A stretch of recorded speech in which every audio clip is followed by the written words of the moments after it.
invested an hour thinking about the future.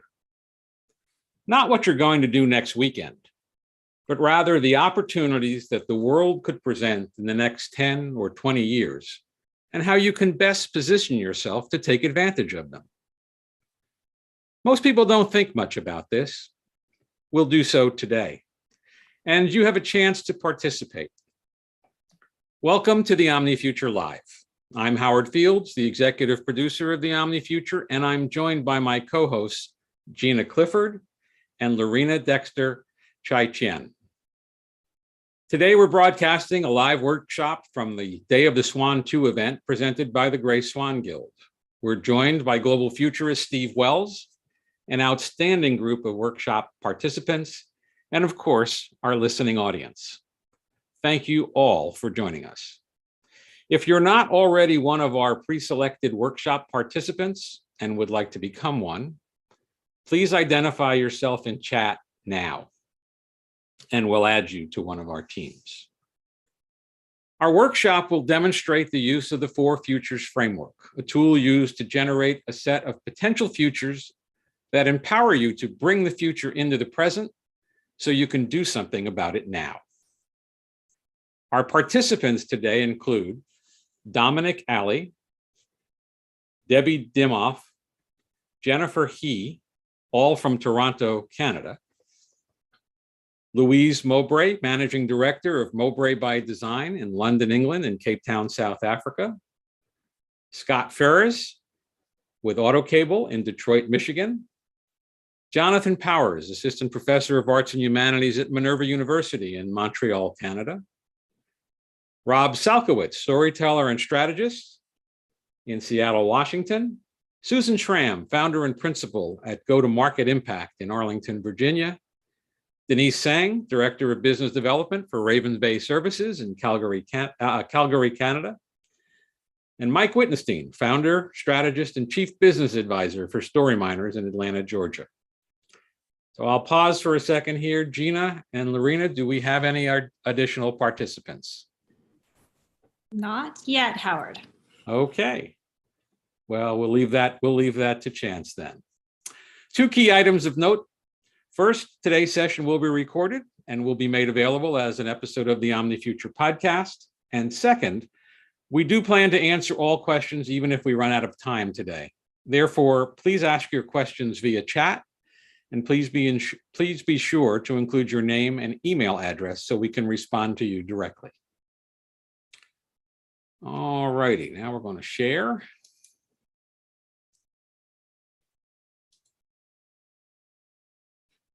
Perhaps, there we go.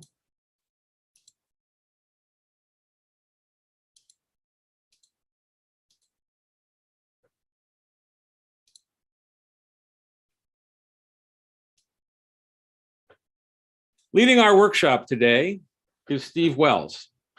Steve is an international speaker, futurist, strategist, facilitator, and founder of Informing Choices Limited, an insights business specializing in futures and foresight.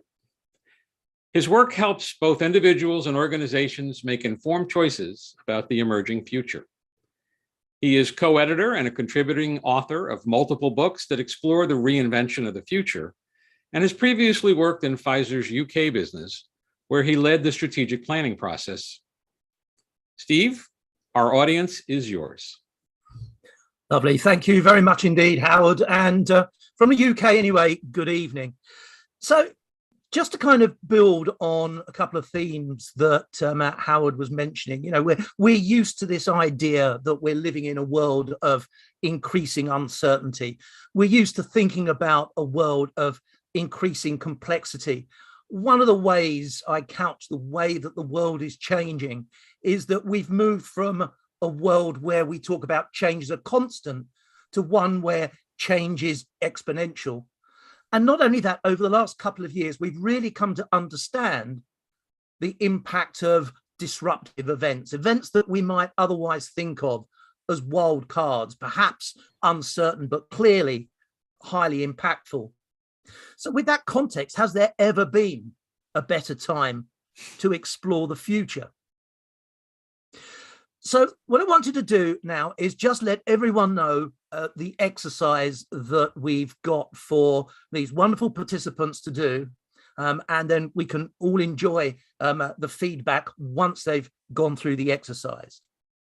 So what our 4 teams will do is, or if you can flick to the framework, please, Howard, thank you, is use this framework. Here's something I prepared earlier. When anyone that lives in the UK will kind of understand that phrase.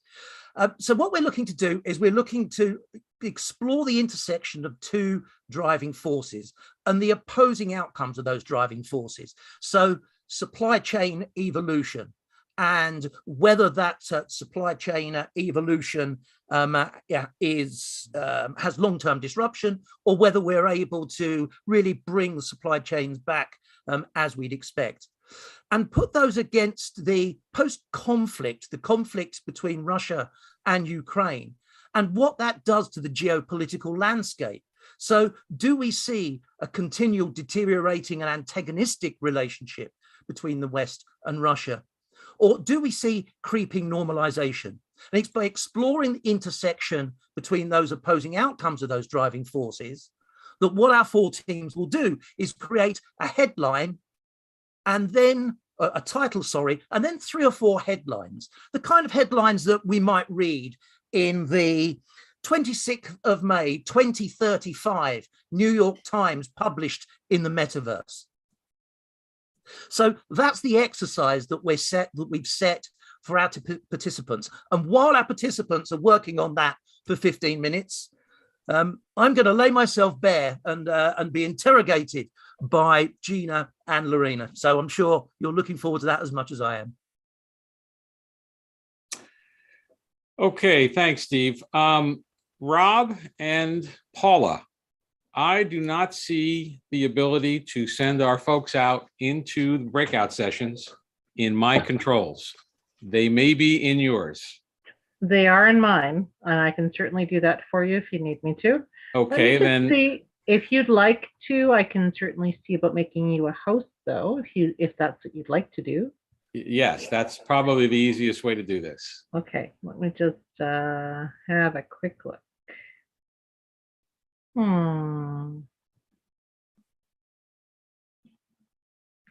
Just a second, Howard. I'm not seeing that within the scope of my powers, so I am going to do this for you. Got it. Okay, so well, I'm going to introduce the teams anyway. So as I do that, you can add them. All right. Oh, can I just ask you a quick question? We had some breakout rooms prior to your session. And so we already have people divided into 3 rooms. Do you want the same people in the same rooms, or do you want to have them mixed up? No, Paula, this is what we were talking about yesterday. So you need to clear all those rooms out. Okay. Delete them all. Do you want the participants to choose their own room, or are you going to? No, I'm going to tell you who belongs in which team. So you're going to create rooms now. Okay. Sorry, folks, we're doing a little bit of administrivia here. I would have thought that I could give you that option, but that's okay. Just 1 second. Steve, can I ask this question? This is Susan. Is this title? Yeah, sure. Go ahead, Susan. Is the title this theme of the impact, and then the headlines go under it? So what I would imagine you might do is you might start talking about the intersection of those opposing outcomes for the driving forces. Okay. You might start with the headlines, and the headline might fall out of, or the title rather, might fall out of those news headlines. It's a way that you might use some kind of description about the world you're looking to describe. Okay. So it's a result in a way. It's not it is. Okay. Yeah, it is. I mean, typically what we might see with the scenarios created through this process, we might see something that's quite attention grabbing. You know, if we're being really controversial here and we're looking at the real dystopian outcome here, we might say nuclear war in 3 days. You know, that might be attention grabbing. So we can use our creativity and our ideas about what we think would be attention grabbing, and then look to support that with the headlines that we develop. Okay. Okay. Paula, I can now see what you're doing, and we're going to end up with too many people in these rooms. So what we're going to do is we're going to need to allow people to assign themselves to a room. Okay. All We right, have 3 so- rooms already created. Do you Yeah, want but to add a room? you have the entire audience in the rooms, and you can't do that. I don't have anyone in the rooms right now. I'm recreating them from 0. So we have 3 rooms set. I can add more rooms. You and I need can 4. add people. Okay, let's add a room. Let's. What do you want to name them? Okay, team 1. Mm-hmm. Let's just call it team 1. Thank you, Mike. Simple enough. Very helpful. Okay, Okay. and that's Jonathan Powers. Add Jonathan Powers to that room. Yep. Just 1 second. Got him. Go ahead. And Debbie Dimoff. Okay.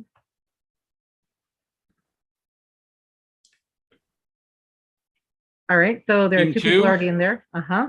Team 2 is Rob Salkowitz. Okay. So just a sec. So Rob. Okay. Jennifer He.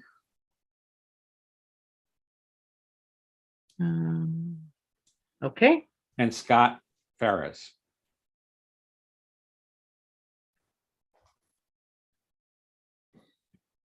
All right. Team 3. Susan Schramm.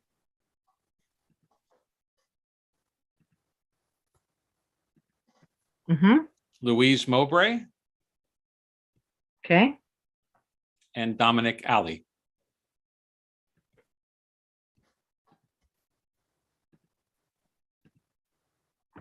All right. Team 4 is Denise Sang. Mm-hmm. And Mike Wittenstein.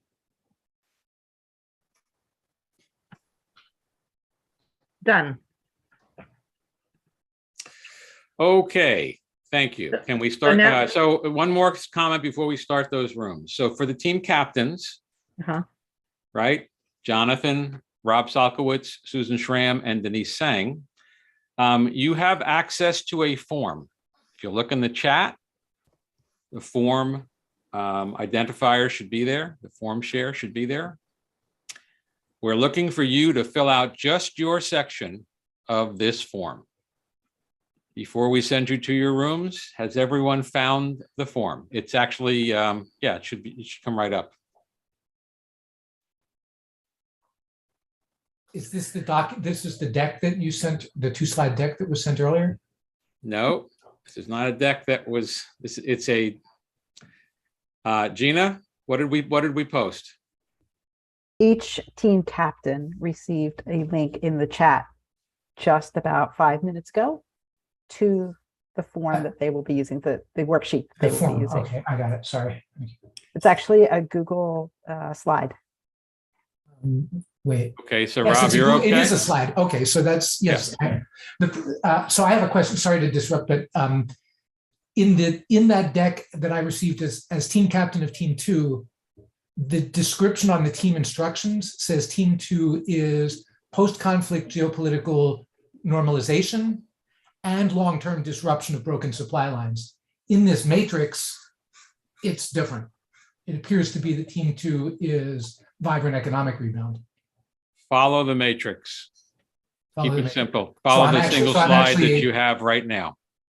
So am I team 2 or team 4?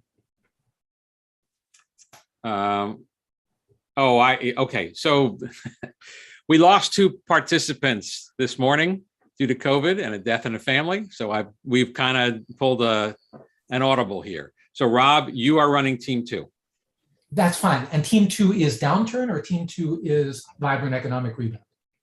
Team 2 is the upper right-hand Okay, quadrant. so so then listed on team instructions, that's actually team 4. Got it. Okay, I'm sorry for the challenges here, but yes, that's correct. Okay, got it. Howard, one more challenge. Do people choose their own room or do we move them into rooms? Apart from the ones you've asked me to move. No, into everybody else stays here. rooms. Okay. Okay.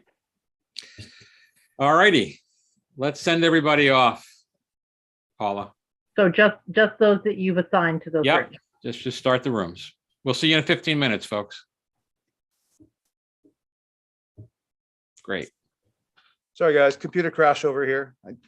No problem. All Uh-huh. good. Okay. Do you have a message you want to broadcast to people? Sure. Are there people still where we are the Gray Swan Guild?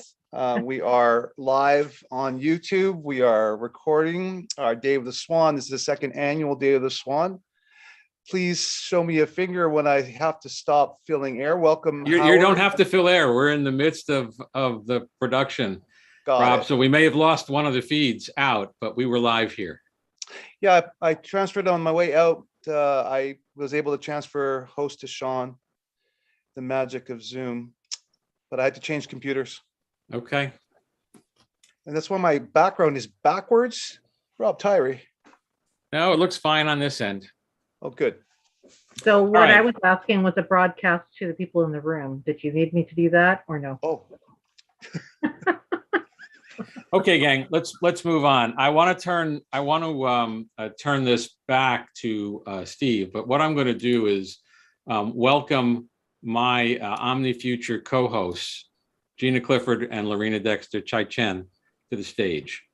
Just so everybody knows, Gina is a strategic communicator and futures thinker who has been leading technology and innovation communications at large public and private organizations for over 15 years. And Lorena is a communication strategist, media expert, and futurist fan who believes there's no time like the present to talk about the future. I believe you both have a few questions for Steve, so why don't we pick up there? I will get started. Thank you, Howard. Hello, Steve. Hey, So Gina. let's get into the question, Steve. With the world dealing with multiple wicked problems right now, such as climate change, COVID-19, the Russia-Ukrainian conflict, so many more things happening all at the same time, why do you think foresight is so important to organizations right now?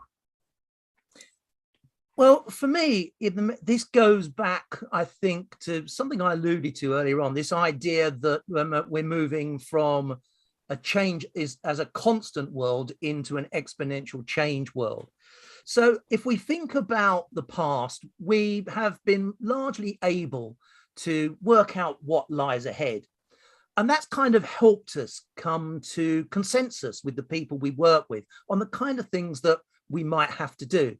And I couch that as sort of ordinary leadership, if you like.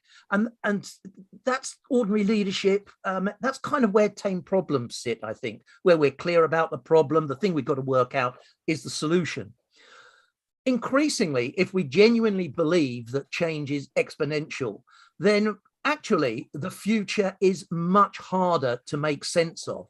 And I'm deliberately avoiding the word predict, because if the future is increasingly uncertain, how on earth could we possibly predict it? So whilst that future is increasingly uncertain, it makes it much harder for us to reach consensus between individuals, within our organizations, between organizations. And it's that I think calls for what I call extraordinary leadership, because that's where wicked problems lie. And these wicked problems are much more common than I think they ever used to be. Now, foresight to me is an absolutely crucial tool, and I'm sure I might come back to talk about this a little bit more later on. But I think foresight should play not only a crucial role in broadening leadership capability, it should be within the toolbox of every leader, but it should also be embedded in organizational processes like change. Otherwise, we just change for the present or the past. If we don't make sense of the future, then how on earth are we going to create future fit change? And I think foresight helps us develop capability about thinking about the future, but it also helps us in reserve, not only assets, materials, things like that, but also it helps us build capability contingency. And I think that's really important, because the nature of change we're experiencing, I don't think that's going to go anywhere over the foreseeable future. So we better get real used to thinking about uncertainty when technologies don't work and things like that. So Yeah. Howard, it sounds like this is a time when the extraordinary leadership is called for. So if that's true, what would you say are some additional drivers of change behind this need for extraordinary leadership in these times of wicked problems? Well, I think, you know, if we look at the usual bunch of change drivers, I guess, then we see so much embedded in there. But I think what's really unusual is that we see such important potential impacts all the way down. So if we think about social change and societal change, from demographics, the decline in religion, lifestyle changes, be that work, the way we consider the family, migration, urbanization, and in some cases, the reverse of urbanization, which is a really interesting outcome from the pandemic in some places. And that's why foresight's really important, so we can understand these kind of things. Things around societal system change, structural redesign, health, education. Do we need universal basic income? But then we think about technology, and perhaps technology and the technology backdrop is why we might need universal basic income. Because if we're going to live in a world where possibly up to 50%, and who knows, up to 50% of the jobs are all automated away, then we're going to need to make damn sure we do something different to retain cohesive society. So there are challenges associated not only with the actual development of these technologies, but also the ethics around their development, the way that emerging technologies are actually implemented. And then we need to think about the power for technology to radically change, you know, all aspects of our lives, all aspects of the enterprise, and how on earth we make sense of that. If we think about economics, we might think about the post-COVID recovery, both locally, globally, regionally. We might think about the dynamic between international trade and protectionism, between the growth of Asia, the growth in digital economy and cryptocurrencies, crypto economy, taxation at a national, global, regional level, the circular economy, and ensuring that we develop resilient supply chains. One of the things we're learning again through the current crisis. If we think about the environment, climate change, energy use, energy generation, mitigation technologies, infrastructure to help protect us against natural disasters, biodiversity protection. People often talk now about the importance of pollinators to have food production, to feeding the planet. Thinking about natural ecosystem protection and human encroachment into natural habitats. And then finally, politics. So the increasingly complex and volatile geopolitical landscape, democracy versus autocracy, polarizing politics, whether it's Democrats, Republicans, whether it's Brexit or Remain, whether it's the West on Russia. And how about striking the right balance between my country first and the global good, and the potential role in the future of the UN Sustainable Development Goals? Now, I don't think I've said anything there that individually surprises anyone in the room. But I think when we take a bit of a step back, then there's something different about most of those drivers at the moment. I think there is something that's increasingly uncertain, increasingly potentially impactful. So Steve, you've laid it out very well for us. And it's quite a lot when you put it all together in one breath, all this change that's happening that we have to think about. So how can organizations think differently about time horizons they're currently considering when they're doing strategic planning? How can we shift our thinking or even adapt and thrive in the future? Well, I'm a firm believer in successful organizations using 3 time horizons in parallel. You've kind of alluded to this in your question. So firstly, it's about being operationally excellent, winning the race for the current year. Because actually, if we don't get that right, we're not here next year anyway. The second time horizon then is searching for growth. That's where typically our organizations all around the world will do some strategic planning. Now, I've been involved in that, as Howard mentions in my introduction, for a very big organization, a big global organization. And what's always intrigued me is why we put so much emphasis on past and present trends, extrapolate those in the future and say, that's how the future is going to play out. So on the one hand, we do look at some potential variables in our search for growth, but then we kind of fall back. And obviously I'm generalizing massively, but we fall back on extrapolating some of these trends we're nice and familiar with because, you know, we like familiarity, don't we? But successful organizations look at a third time horizon. So they look beyond the strategic time horizon, perhaps 6, 10, 20 years into the future. And this is where we're getting ourselves above the horizon so we can see what might be coming towards us from the future.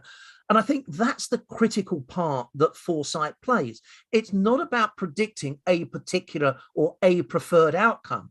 It's getting us used to the idea, I think, initially that actually we can't predict the future. So if we can't predict it, what's a good way to help us make sense of it? Well, perhaps one of those is using a 4 futures framework to look at 4 different futures, because we look at those futures from the same starting point.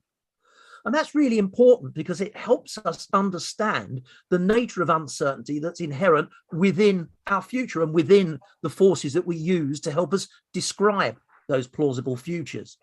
So it's winning the race for the current year, looking for growth, thinking about our strategic planning, but importantly, looking beyond the strategic planning period to get an understanding of what our future drivers might be. Oh, Steve, this seems like also a big shift in mindset as well. So you've talked about how corporations can do this kind of work. But with that said, how do you suggest companies in a practical, real world context build this agility and resilience into their corporate processes, knowing that I imagine for most, this is a new way of thinking. So if you could shed light on how can companies access this kind of mindset or start to change from within? I actually think this is one of the hardest challenges because, we are talking about mindset, we're talking about attitude, and we're not necessarily talking about those things at an individual level, but we're talking about those things when they consolidate at an organizational level. So I think on the one hand, it's really complex. On the other hand, it's kind of, I think, relatively simple. It feels to me like it's quite binary. So do we want to always do what we've always done to make sure we always get what we've always got? Or do we want to try to create a new game, create some new roles, really challenge our thinking? And I'm going to go back in a minute to talk about the role that I think foresight plays in that. It was Einstein that said we can't solve our problems with the same thinking we use to create them. So the idea that we can actually continue to get what we've always got, I think, is a false prophecy, because actually the rest of the world moves on. So if you're wondering what the evidence is to suggest that, McKinsey did a study a little while ago, and they looked at the Standard & Poor 500 index. And what they found was that in 1958, the average, I know it was a long time ago, but bear with me, the average age of a corporation, that was even before I was born, the average age of a corporation in 1958 was 60 years. Today, it's 18. So the question is, why has the average age of a corporation quoted on the index reduced so much? Could it be because too many organizations want to do what they've always done and hope that they get what they've always got? Furthermore, McKinsey, now they have made a prediction, and so that goes against what I said just now, but bear with me again, because it makes the point. They reckon that 75% of the companies currently quoted on the S&P 500 will no longer exist in 2027. Let that just sit for a second, because that's really not very long. So, you have to consider, why is it that so many corporations are conceived, born, mature, and die in such a short period of time? I have to ask, I know Gina has another question for you, but on that note, is this sort of financially driven, where it's almost the, cash in and cash out scenario? Or what is the reason for that?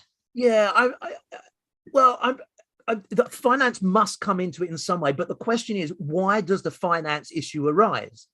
And actually, I think it starts with a very human thing.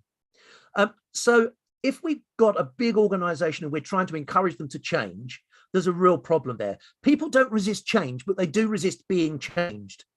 So if you're trying to lead a tens of thousands sized organization into a new future, you have to convince tens of thousands of people that it's the right thing to do. The other thing I think it's really important, this is why I think change and foresight go so closely together. The other thing that we need to do is, part of understanding the nature of change is to realize that there's a biological response in all of us to change. So our limbic system actually moves us against change because that's dangerous. You know, it's unclear, it's unsafe. Whereas what we're familiar with is safe, it's comfortable. And you see that playing out in corporations who do want to try and do what they've always done to get what they've always got. It's kind of the safety first thing. So I think on the one hand, there's a financial implication to it, but at the very basic level, I think the challenge is, how do we actually understand the human element of change and then factor that into how we deploy foresight? So Steve, as a follow-on to that, you throw a lot out there, but for those in the audience that aren't futurists or futures thinkers yet, what kind of frameworks can they start using in organizations? How can they start thinking about these things the way someone like yourself would think about these things and reimagine their strategic planning? Well, I think the start point is probably something that we all do all of the time anyway, but perhaps don't necessarily consider it part of foresight. And that's systematically looking at and tracking trends to at least understand the direction that the things we're already observing are going in. I think second to that, horizon scanning can be a really important tool to help us make sense of some of the potential high impact but low probability events. Things like new ideas that we may see, new scenarios that we may have read about that could come to impact the sector we're working in. Weak signals, wildcards, these really high impact but uncertain events. And we can get a little bit creative about what we find there. Very often when we use horizon scanning, there is some evidence. The difference, I think, between most horizon scanning and trend analysis is that we've got lots of data that sits behind the trend. With horizon scanning, we've got much less data, but we've still got a sense with our own experience and perhaps by working collaboratively that the things that we're noticing could be highly impactful. And let's be clear, people have been talking about conflict and pandemics for years, both of which you could argue are wildcards, and both of which are have had catastrophic impact across the world. So other things like the Three Horizons framework, and I spoke about those 3 time horizons just now, but thinking about what's happening now, what's next, and what's possible in the future, I think is a really nice framework to use. Cross-impact analysis is another one I quite like, which works really well at the trend or the driver level, where we explore the relationships, the potential relationships between different drivers and trends. But I really am a big fan of the 4 futures frameworks and scenarios, and how we can develop plausible but challenging views of the future to really help us think what might be different. And I think that's really, truly, crucially important, because this isn't just about understanding exactly which world we want to move into in the future, but it's about developing and building our capability to work in uncertainty. Because if we create 4 scenarios, we want our organizations to be successful in all 4, just in case. And I think, that's the real value of thinking about scenario work. Thank you, Steve.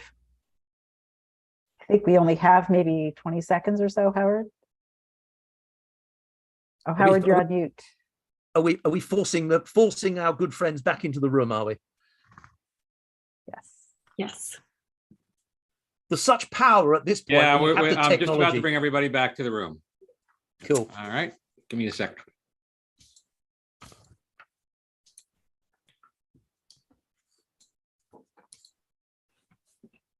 They should appear momentarily.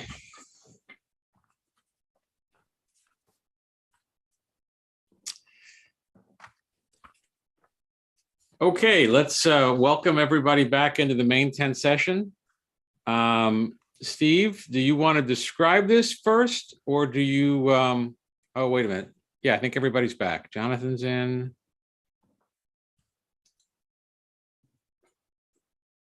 Breakout rooms will close in 30 seconds. Sorry about that. I forgot that gives you a 1-minute countdown once you tell it to bring everybody back. At least it gives people to put the full stop at the end of the sentence, doesn't it? When they're working on their It never sheets. does. Any of you who've been through this, it never. Everybody gets cut off in the middle of a sentence somehow. Zoom is such a tease. Well, Stephen, you looked like you were pretty worried when we all left to go to our rooms, like you were going to be grilled, but you look like you survived quite well. If you're a cynic, you may say that there was some degree of preparation in those questions, but it was all off the top of my head. Okay, we've got everybody back now. So Steve, we can pick up on the exercise. Excellent. Well, what I'm going to ask each team captain to do is just take us through the title of the future they've developed and the news headlines that they've written that they imagine have appeared in the metaverse version of the New York Times on the 26th of May in 2035. And I'm completely aware that I may have used a different year earlier on. Are we able to show on screen the completed grid? Yes, I can. Coming up now. Almost. All righty. Share. Now, hopefully everyone had a good time getting to know people in the room, but importantly, having some really interesting conversations about these potential futures. So I'm not going to do anything clever with the teams at who goes in which order, because if I try to do that, I always get confused who I've asked to go out of order. So let's start with team one. Sure. Okay. Thanks, Steve. Yeah, I'm here.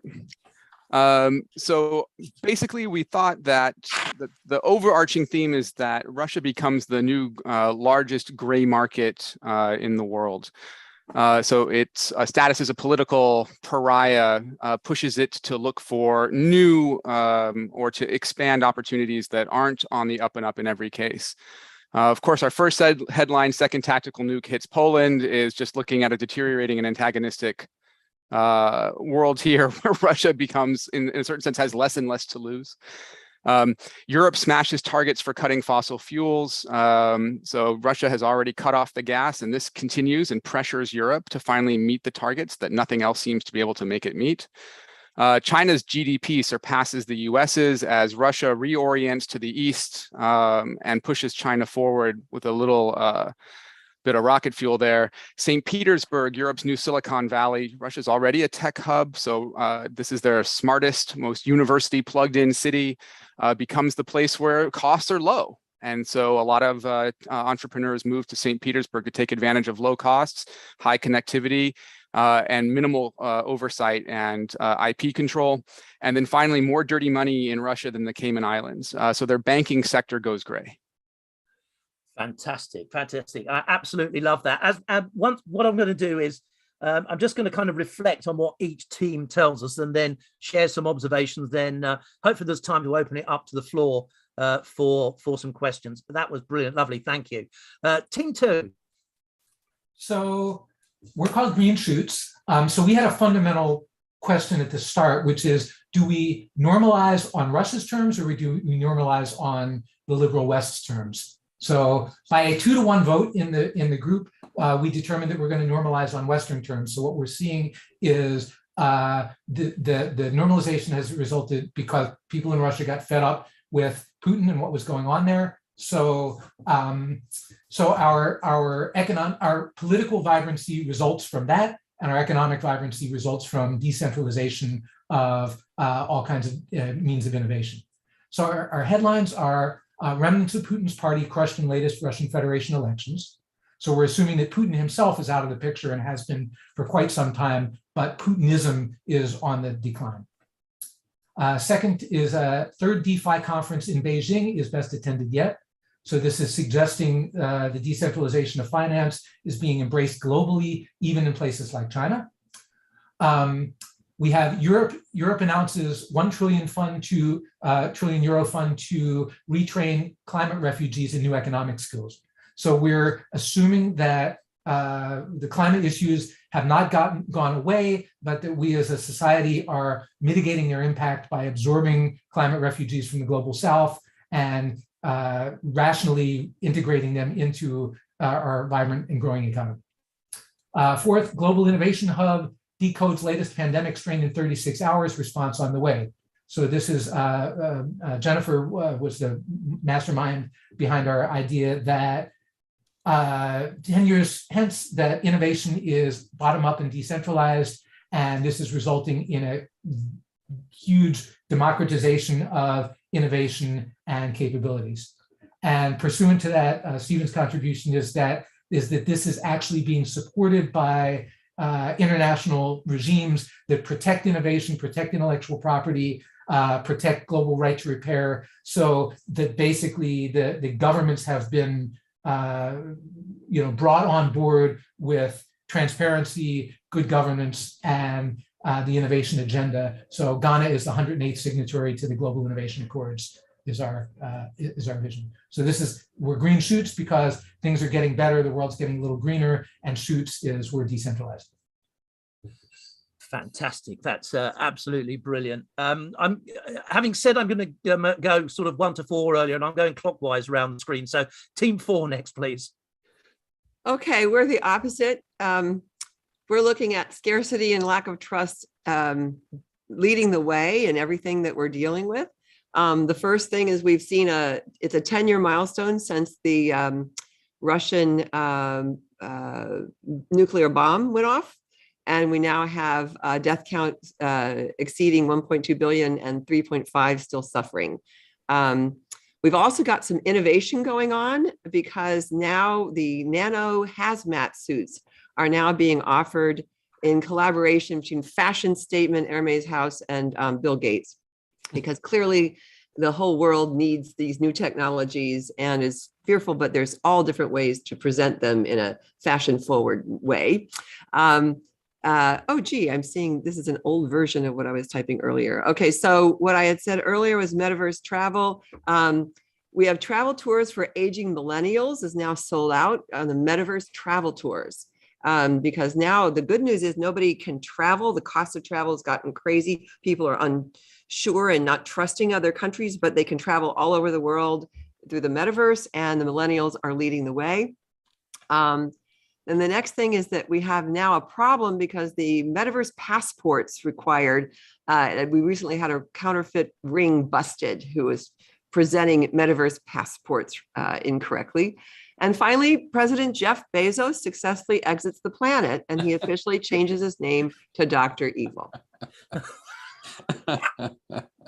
We had fun. We had fun. And to be honest, I started by saying I am an optimist, and this is the worst place to put me. But others are good at helping.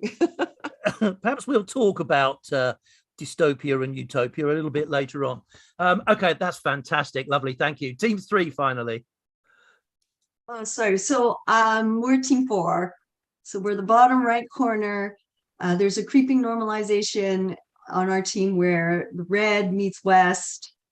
And there's 2 ways that we can we were thinking about this, either the red meets west and they're working together, or we've just agreed to be separate, right? Those are the 2 ways we were thinking about it.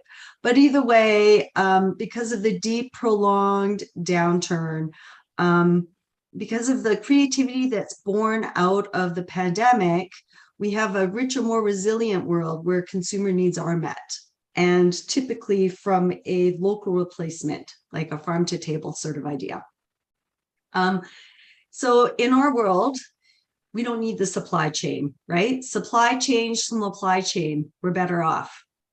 So in this world, we now have local replacements for what we used to buy and procure from a global chain, right? Supply chain.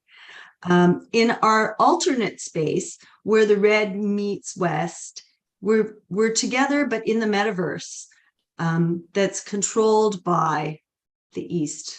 In our world, China has won the race in owning AI and the metaverse, and it's controlled by China in our world.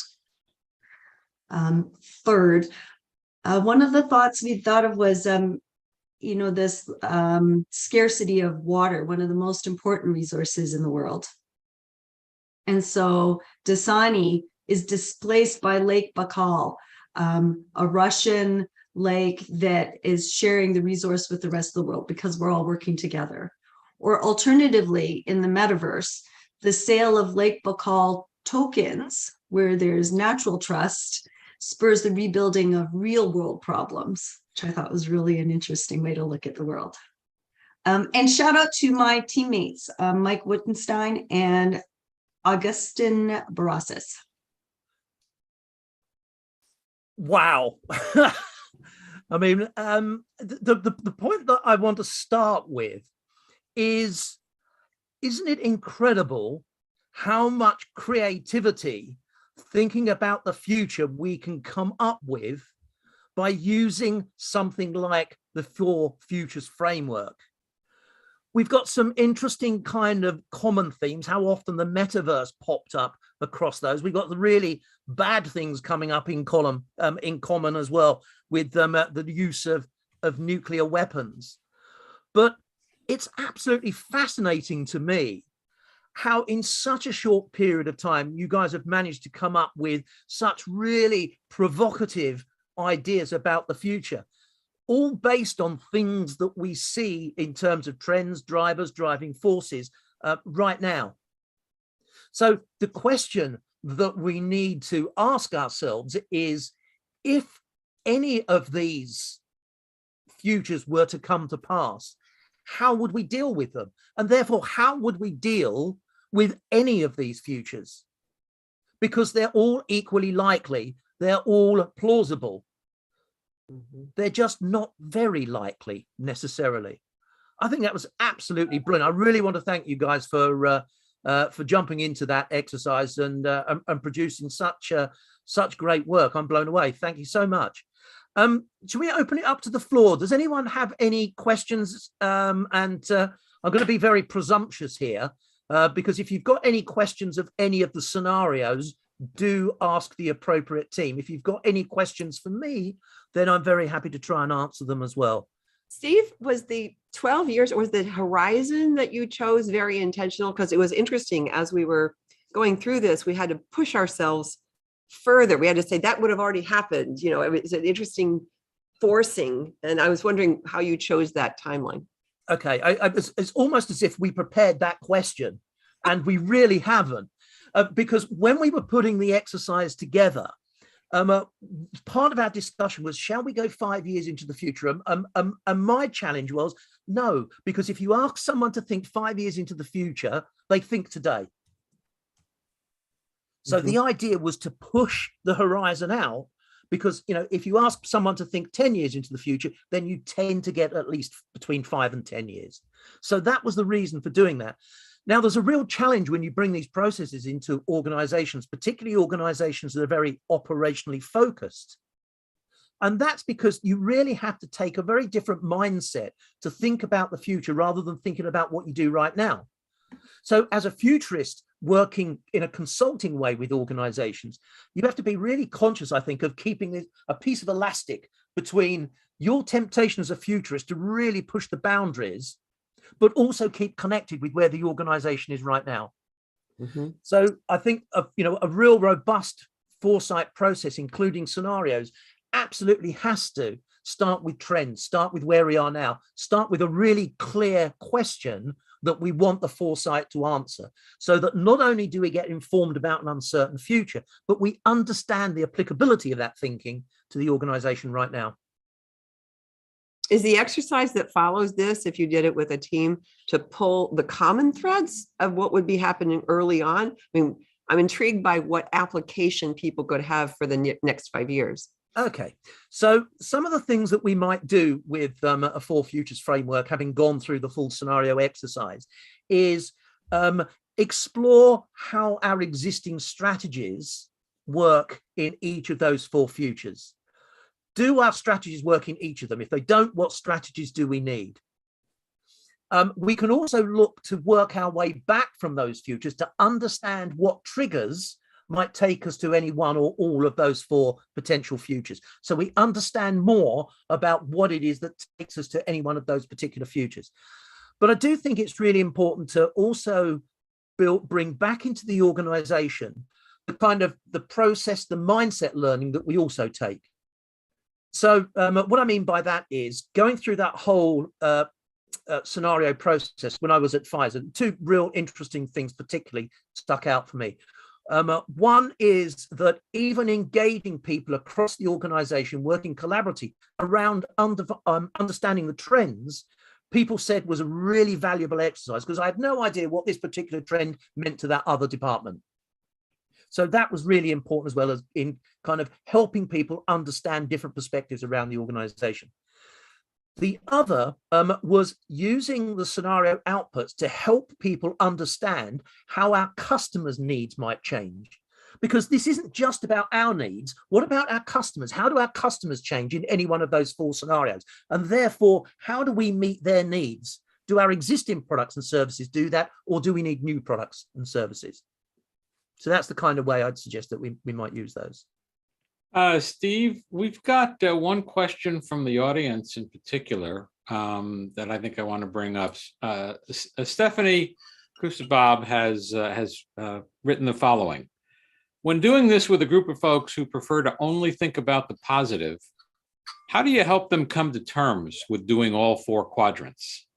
Especially right now, people are so traumatized from the past few years, and there's only energy for articulating positive futures. So how do you deal with that? Well, part of dealing with that is actually the 4 futures framework itself, because each of the driving forces that we're using on the X and the Y axis has 2 opposing outcomes. And typically, those opposing outcomes might be good and bad, growth and decline, slowing, accelerating. So the model itself forces typically a quite positive outcome in the future, a quite negative outcome in the future, and then 2 that sit somewhere in between. So it's the framework itself that actually helps to do. just said a message come up about the cathartic nature of doom and gloom. I mean, what's really interesting is think for a second about science fiction movies, and just kind of intuitively tot up in your head how many dystopian science fiction movies are there, and how many utopian science fiction movies are there. So clearly there is a cathartic way, a cathartic benefit to thinking about the doom and gloom. But that framework forces, in essence, both a positive and a negative outcome. Now, the other thing I would say is that structuring, it was liberating, it was great, isn't it? Structuring a process is really, really important. So doing it collaboratively, try, if you can, within your organizations, don't force people to do it, invite people to do it. Then you've got positive energy, at least, in thinking about the doom and gloom. And I think that's really, really important, because you can get people in a collaborative situation if they don't agree with the process, if they think that's never going to happen. You need positive, well facilitated energy in the room where people want to be there rather than they have to be there. Collaboration, I think, is also critically important. I mean, I think it would have been much harder to come up with that series of headlines across those 4 scenarios if we just put 4 people, 1 person in each room on their own. Right. So collaboration is crucial. And I think the way to think about the way that we collaborate in creating scenarios is to kind of ban the word but encourage the use of the word and. Steve, that's great. We are about out of time, and I want to make sure we thank you, because this was a really engaging and fun session. You could tell. I think we also have to thank Mike Myers for creating Dr. Evil, so that we had that to refer to. But thanks to you, and thanks to all our workshop participants. I'm sure this earned you at least a glass of wine at the end of the long day. So I have a friend who does a lot of speaking, and he talks about being offered honorariums for helping out in situations like this. And what he's learned over time is usually there's more honor than there is rarium. So you'll have to pay for your own drinks. But in any case, we do thank you. And of course, everybody else who participated and joined us today. If you enjoyed today's session, the best way to keep up with what's happening in the OmniFuture is to become an OmniFuture insider by following us on our LinkedIn page, which you can find easily by searching, or subscribing to the OmniFuture podcast. You can visit our website, theomnifuture.com, or subscribe on Apple, Google, Spotify, Amazon, whatever your favorite podcast app is. And so with that, Gina and Lorena and I would like to remind you all that your future and our future is whatever we make it. So we should work together to make it a good one. We'll see you again next time in the OmniFuture. Thanks. Thanks, everyone. Thank you, Howard. Thank you, Howard. Thank you, OmniFuture. I feel terrible.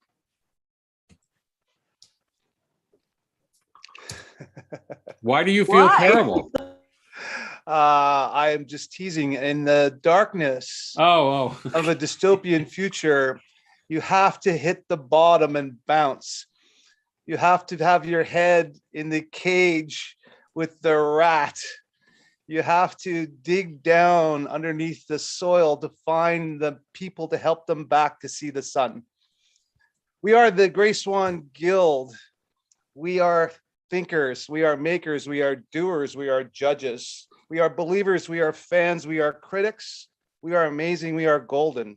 We are the OmniFuture together, and through the darkness, you lead us to the light. Thank you so much.